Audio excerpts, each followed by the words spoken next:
नमस्कार दोस्तों, कैसे हैं ये आप लोग। मेरा नाम सरव कुमार है और मैं आप लोग को यहाँ पर बिहार लोक सेवा आयोग बीपीएससी का सामान्य अध्ययन पढ़ा रहा हूँ, जो कि इस पे जीएस पेपर 1 का जो सॉल्व आंसर है, जो आपका आंसर इसमें लिखा गया है प्रीवियस ईयर क्वेश्चन का, उसी को हम लोग यहाँ पर पढ़ रहे हैं। ठीक है, तो जीएस पेपर 1 सेक्शन 1 होगा, पहला सेक्शन, जो कि आपका भारत का आधुनिक इतिहास में भारतीय संस्कृति से आपका स्वतंत्रता संग्राम के प्रमुख बिंदु के क्वेश्चन होंगे। ठीक है, तो आज हमारा क्वेश्चन नंबर 4 करेंगे।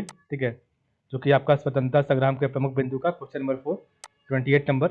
निम्नलिखित में से किसी दो पर संक्षिप्त नोट लिखें। ठीक है, तो मजदूर वर्ग और राष्ट्रीय आंदोलन। ठीक है, और जातीय और धार्मिक पहचान पर 1881 की जनगणना का प्रभाव और नेहरू और धर्मनिरपेक्षता के बारे में लिखना है। ठीक है, तो चलिए लिखते हैं, तो आगे पढ़ते हैं। तो सबसे पहले देखिए आपके सामने क्वेश्चन नंबर 28, जो कि आज का चौथा क्वेश्चन है। निम्नलिखित में से किसी दो पर संक्षिप्त नोट लिखें। आपका 64वें बीपीएससी 2019 में पूछा गया था। तो मजदूर वर्ग और राष्ट्रीय आंदोलन, तो मजदूर वर्ग और राष्ट्रीय आंदोलन। ठीक है, तो भारतीय श्रमिक वर्ग रेलवे, तो भारतीय श्रमिक वर्ग रेलवे, कोयला, कपास और जूट उद्योगों के निर्माण के परिणाम स्वरूप उभरा। भारतीय मजदूर वर्ग को दो बुनियादी विरोधी शक्तियों का सामना करना पड़ा, एक विदेशी साम्राज्यवादी राजनीतिक शासन और दूसरा देशी पूंजीपति वर्ग, दोनों के हाथों आर्थिक शोषण। राष्ट्रीय आंदोलन में श्रमिक वर्ग की भूमिका निम्नानुसार देखी जा सकती है। ठीक है, तो भारतीय श्रमिक वर्ग रेलवे, कोयला, कपास और जूट उद्योगों के निर्माण के परिणाम स्वरूप उभरा और भारतीय मजदूर वर्ग को दो बुनियादी विरोधी शक्तियों का सामना करना पड़ा, एक विदेशी साम्राज्यवाद राजनीतिक शासन और दूसरा जो है देशी पूंजीपति, दोनों के हाथों आर्थिक शोषण। ठीक है, और राष्ट्रीय आंदोलन में श्रमिक वर्ग की भूमिका निम्नानुसार देखी जा सकती है। तो सबसे पहले आपका प्रारंभिक चरण में, तो शुरुआती चरण में, तो प्रारंभिक चरण में राष्ट्रवादी चिंतक मजदूरों की दुर्दशा के प्रति उदासीन थे, क्योंकि वे वर्गों के आधार पर आंदोलन में विभाजन नहीं चाहते थे। विडंबना यह है कि मजदूर विनियमन की पहली मांग ब्रिटेन के लंकाशायर में कपड़ों के पूंजीवादी लॉबी से हुई, जो भारतीय कपड़ा उद्योग में लंबे समय तक काम करने वाले सस्ते श्रम के लिए खतरा थे। नतीजन 1881 और 1891 में कारखाना अधिनियम पारित किए गए, और जिसमें सीमित संख्या में काम के घंटे, बाल श्रम निषेध और खतरनाक मशीनरी की बाड़ लगाना शामिल थे। ठीक है, तो प्रारंभिक चरण में राष्ट्रवादी चिंतक मजदूरों की दुर्दशा के प्रति उदासीन थे, क्योंकि वे वर्गों के आधार पर आंदोलन में विभाजन नहीं चाहते थे। विडंबना यह है कि मजदूर विनियमन की पहली मांग ब्रिटेन के लंकाशायर में कपड़ों के पूंजीवादी लॉबी से हुई, जो भारतीय कपड़ा उद्योग में लंबे समय तक काम करने वाले सस्ते श्रम के लिए खतरा थे। नतीजन 1881 और 1891 में कारखाना अधिनियम पारित किए गए, जिसमें सीमित संख्या में काम के घंटे, बाल श्रम निषेध और खतरनाक मशीनरी की बाड़ लगाना शामिल थे। ठीक है, भारतीयों से अलग थलग छिटपुट और सीमित परोपकारी प्रयास भी किए गए थे। 1870 में ब्रह्म समाज के मुखिया सतीपाड़ा बनर्जी ने एक कामकाजी पुरुष क्लब शुरू किया। 1880 में एन.एम. लोखंडे ने जो है बॉम्बे मिल एसोसिएशन की स्थापना की। 1899 की जो है पेनिसुलर रेलवे हड़ताल को तिलक, पी मेहता, डी वाचा और एस.एन. टैगोर को समर्थन मिला था। ठीक है, स्वदेशी आंदोलन, तो स्वदेशी आंदोलन के दौरान श्रमिकों ने व्यापक राजनीतिक मुद्दों पर संगठित वाइंडरों के विद्रोह में भाग लिया। सुब्रमण्या शिवा और चिदम्बरम पिल्लाई ने तूतीकोरिन और तिरुनेलवेली में हमले किए। 1907 में रावलपिंडी में आर्सेनल और रेलवे इंजीनियरिंग कर्मचारी हड़ताल पर चले गए। तिलक की गिरफ्तारी के बाद महाराष्ट्र में सबसे बड़ी हड़ताल हुई और इस काल में समाजवादी रूढ़ियाँ भी उभरने लगी। ठीक है, तो स्वदेशी आंदोलन, तो स्वदेशी आंदोलन के दौरान श्रमिकों ने व्यापक राजनीतिक मुद्दों पर संगठित वाइंडरों के विरुद्ध विद्रोह में भाग लिया। सुब्रमण्या शिवा और चिदम्बरम पिल्लाई ने तूतीकोरिन और तिरुनेलवेली में हमले किए। 1907 में रावलपिंडी में आर्सेनल और रेलवे इंजीनियरिंग कर्मचारी हड़ताल पर चले गए। तिलक की गिरफ्तारी के बाद महाराष्ट्र में सबसे बड़ी हड़ताल हुई और इस काल में समाजवादी रूढ़ियाँ भी उभरने लगी। प्रथम विश्व युद्ध, तो प्रथम विश्व 1914 से 18 के दौरान और उसके बाद श्रमिकों के लिए बढ़ती कीमतों और कम मजदूरी से उत्पन्न असंतोष के लिए कई नेताओं ने अलग अलग जगहों पर नेतृत्व किया। उसी समय गांधी जी के राष्ट्रीय नेता को उभरने में जो है रूप में उभरने, राष्ट्रीय नेता के रूप में उभरने, श्रम में समाजवादी क्रांतिकारी, अंतर्राष्ट्रीय मजदूर संघ ILO की स्थापना और आर्थिक अवसाद ने श्रमिक आंदोलन को नई गति दी। बॉम्बे कॉटन मिल्स हड़ताल 1918, अहमदाबाद मिल हड़ताल 1918, रॉलेट एक्ट 1919, रेलवे हड़ताल 1919 से 21, स्ट्राइक ऑफ व्हील्स की यात्रा के दौरान आम राष्ट्रवादियों ने मजदूरों के संघर्ष का साथ दिया था। ठीक है। AITUC तो 1920 के दशक के दौरान, तो 1920 के दशक के दौरान ट्रेड यूनियन ऑर्गेनाइजेशन ने के पहले प्रयास पूरे भारत में चल रहे थे। अंततः all India trade union Congress की स्थापना 31 अक्टूबर 1920 को लाला लाजपत राय ने की थी, जबकि AITUC ब्रिटिश लेबर पार्टी के सामाजिक लोकतांत्रिक विचारों, अहिंसा, ट्रस्टीशिप और वर्ग सहयोग पर आधारित गांधीवादी दर्शन से प्रभावित था। ठीक है। 1925 में, तो 1925 में कम्युनिस्ट पार्टी के गठन 1925 में कम्युनिस्ट पार्टी के गठन के साथ AITUC को दो समूहों में विभाजित किया गया था। सुधारवादी और क्रांतिकारी कम्युनिस्ट सोच से अधिक प्रभावित डालने का प्रयास किया गया था। 1928 के दौरान देश ने अभूतपूर्व औद्योगिक अशांति देखी। उस समय हड़तालों की कुल संख्या 203 थी। कम्युनिस्ट जर्नल क्रांति ने लिखा, जब तक पूंजीवादी को उखाड़ नहीं फेंका जाता तब तक शांति नहीं है। ठीक है। मेरठ षड्यंत्र केस, तो ट्रेड यूनियन आंदोलन की बढ़ती ताकत से चिंतित होकर ब्रिटिश सरकार ने भारत में विधायी नियंत्रण की मांग कर दी और इसमें एक पब्लिक सेफ्टी बिल पेश किया गया था, लेकिन कांग्रेस सोशलिस्ट पार्टी के प्रयासों के कारण यह बिल लागू नहीं हो पाया। 1929 में लॉर्ड इरविन ने श्रमिक वर्ग आंदोलन के प्रमुख नेताओं को गिरफ्तार करने का आदेश दिया और उन्हें मुकदमे के लिए मेरठ ले आए। मेरठ ट्रायल 1929-33 ने विश्वव्यापी प्रचार को आकर्षित किया। लेबर पार्टी ने इसे जुडिशियल स्कैंडल बताया। इसने वामपंथियों और दक्षिणपंथियों को एक साथ लाया, लेकिन इसने इस आंदोलन को भारी झटका भी दिया।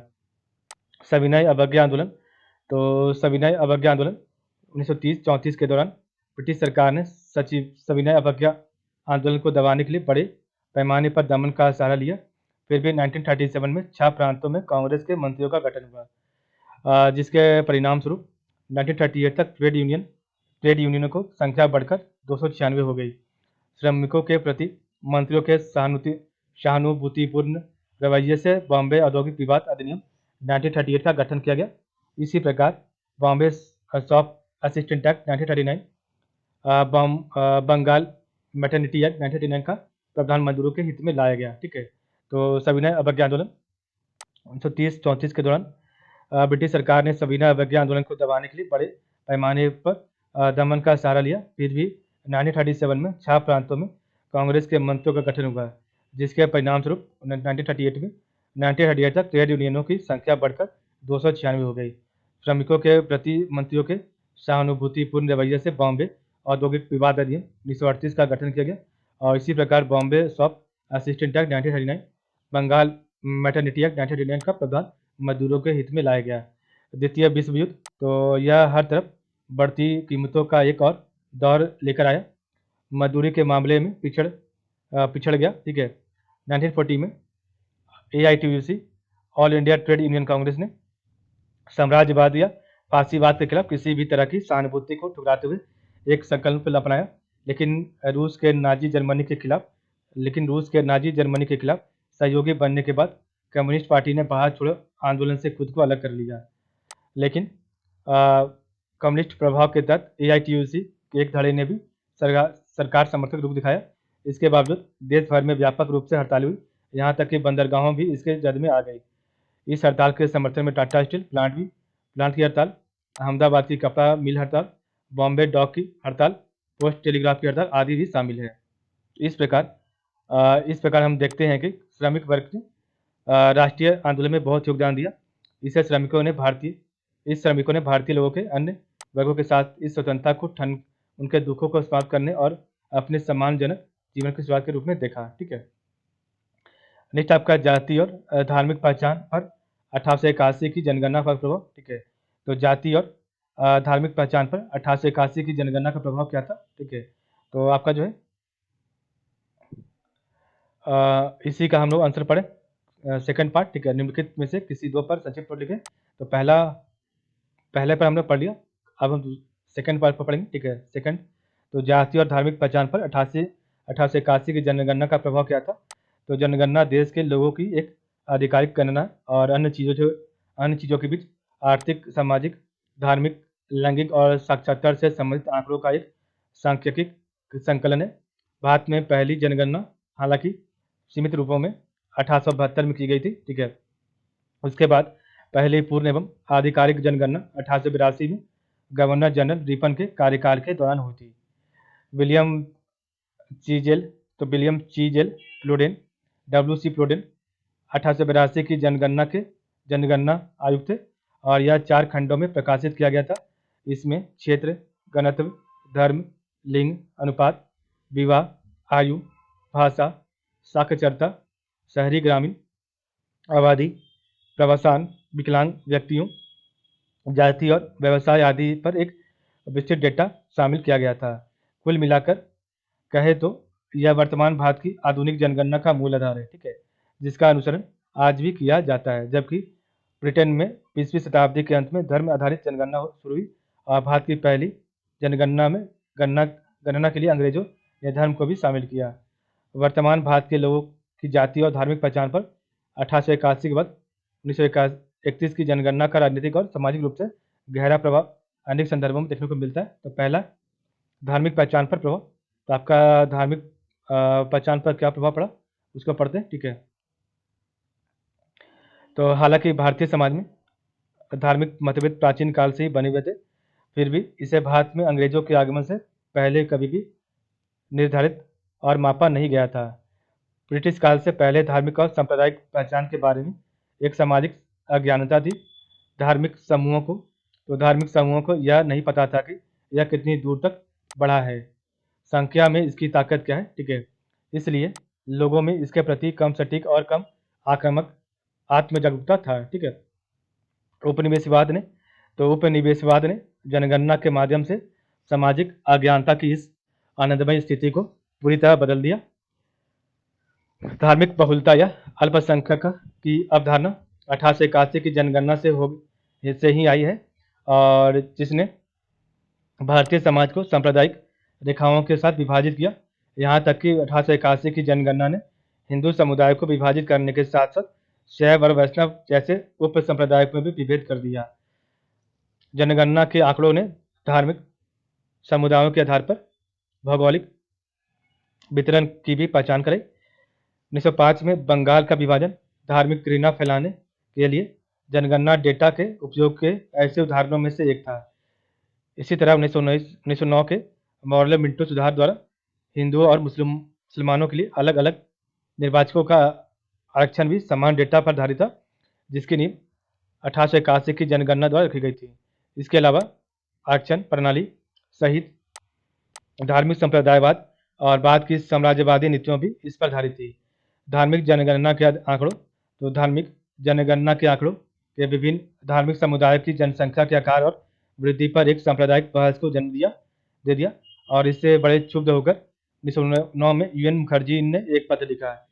हिंदुओं की यह एक मरणासन दौड़ वाली थोथी कल्पना, जिससे में उन्होंने जनगणना के आंकड़ों का इस्तेमाल यह तर्क देने के लिए किया कि मुस्लिम आबादी हिंदुओं की बनस्पति अधिक तेजी से बढ़ रही है। जाति की पहचान। तो जाति की पहचान पर प्रभाव क्या था? तो धार्मिक पहचानों की तरह जनगणना के कार्य ने कई जातियों और उपजातियों की पहचान की, जो मुख्य रूप से 3 प्रमुख समूहों में विभाजित हैं: ब्राह्मण, राजपूत और अन्य हिंदू। जिन लोगों को ब्राह्मण और राजपूत में वर्गीकृत किया गया था उन्हें स्वर्ण माना जाता था, जबकि अन्य को नीची जाति के लोगों के रूप में निरूपित किया गया है। इस वर्गीकरण ने औपनिवेशिक प्रशासन को अनुसूचित जातियों के लिए अलग निर्वाचक मंडल पेश करने के लिए सहायता प्रदान की। यहाँ तक कि इन अनुसूचियों ने 20वीं शताब्दी के मानव शास्त्रीय जनगणना के आंकड़ों को एकत्र किया। इसके अलावा कुछ जातियों को दबंग अथवा खतरनाक जातियों के रूप में भी वर्गीकृत किया गया था और उनकी सैन्य कीमत अन्य जाति समूहों की तुलना में अधिक थी। इसलिए जातीय डेटा के आधार पर एक विभाजन किया गया था, जिसका उपयोग भारतीय समाज में फूट डालू और राजकरों की नीति को लागू करने के लिए किया गया था। नेक्स्ट आपका है नेहरू व धर्मनिरपेक्षता। तो इसका तीसरा आंसर जो है नेहरू व धर्मनिरपेक्षता के बारे में है, ठीक है। तो धर्मनिरपेक्षता का अर्थ है सभी धार्मिक समुदाय के प्रति राज्यों द्वारा अलग अलग विश्वास और पूर्ण तटस्थता और समानता की नीति से संबंधित नागरिकों की ओर से सहिष्णुता और शांतिपूर्ण सह अस्तित्व का दृष्टिकोण। स्वतंत्र भारत में नेहरू को भारतीय धर्मनिरपेक्षता के शिल्पकार के रूप में जाना जाता है। तो धर्मनिरपेक्षता का अर्थ है सभी धार्मिक समुदाय के प्रति राज्यों द्वारा अलग अलग विश्वास और पूर्ण तटस्थता और समानता के नीति से संबंधित नागरिकों की ओर से सहिष्णुता और शांतिपूर्ण सह अस्तित्व का दृष्टिकोण। स्वतंत्र भारत में नेहरू को भारतीय धर्मनिरपेक्षता के शिल्पकार के रूप में जाना जाता है। भारतीय धर्मनिरपेक्षता, तो भारतीय धर्मनिरपेक्षता जैसा कि जवाहरलाल नेहरू द्वारा प्रस्तावित किया गया था और भारतीय संविधान में शामिल 3 मुख्य विशेषताएं जो इस प्रकार हैं। तो भारतीय धर्मनिरपेक्षता जैसा कि जवाहरलाल नेहरू द्वारा प्रस्तावित किया गया था और भारतीय संविधान में शामिल 3 मुख्य विशेषताएं हैं जो इस प्रकार है। तो पहला, हमारी धर्मनिरपेक्षता इस अर्थ में उदार है कि नेहरू यह चाहते थे कि धार्मिक तटस्थता बनाए रखते हुए और भारत में रहने वाले सभी अल्पसंख्यकों को धार्मिक समानता और स्वतंत्रता सुनिश्चित करते हुए सामाजिक कल्याण की राजनीति के साथ सांप्रदायिकता का मुकाबला किया जाए। ठीक है, तो हमारी धर्मनिरपेक्षता इस अर्थ में उदार है कि नेहरू यह चाहते थे कि धार्मिक तटस्थता बनाए रखते हुए भारत में रहने वाले सभी अल्पसंख्यकों को धार्मिक समानता और स्वतंत्रता सुनिश्चित करते हुए सामाजिक कल्याण की राजनीति के साथ सांप्रदायिकता का मुकाबला किया जाए। भारतीय धर्मनिरपेक्षता, तो भारतीय धर्मनिरपेक्षता अपने चरित्र में पूर्ण नहीं है। ठीक है, अर्थात यह इस अर्थ में योग्य है सभी धर्मों को दी गई धार्मिक स्वतंत्रता, सार्वजनिक व्यवस्था, नैतिकता और नागरिकों के कल्याण के सभी विचारों के अधीन है और राज्य प्राधिकरण संविधान के अनुच्छेद आर्टिकल 25 के तहत प्रदत्त किसी भी स्वतंत्रता या अधिकारों पर प्रतिबंध लगा सकता है। यह निर्णय करना न्यायपालिका के लिए कि संविधान की भावना के साथ ऐसा कोई प्रतिबंध असंगत या नहीं है। नेहरू की धर्मनिरपेक्षता की अवधारणा गतिशील और प्रबुद्ध दोनों है क्योंकि यह धर्म को समाज कल्याण में एक भूमिका निभाने की अनुमति देता है। नेहरू का धर्मनिरपेक्षता के प्रति 4 दृष्टिकोण था। पहला, धर्म को राजनीतिक, आर्थिक, सामाजिक और जीवन के सांस्कृतिक पहलुओं से अलग करना। उनके धार्मिक सिद्धांत में धर्म को विशुद्ध रूप से व्यक्तिगत मामला माना गया है। दूसरा, धर्म से राज का विघटन होना। तीसरा, सभी धर्मों के लिए पूर्ण स्वतंत्रता और सहिष्णुता का ख्याल रखना। और चौथा, सभी धर्मों के अनुयायियों के लिए समान अवसर और कोई भेदभाव या पक्षपात नहीं होना। ठीक है, नेक्स्ट हम कल क्वेश्चन नंबर 29 करेंगे जो कि आपका 5वां क्वेश्चन होगा स्वतंत्रता संग्राम से। ठीक है, तो आज के लिए बस इतना ही। आप लोग का बहुत बहुत धन्यवाद।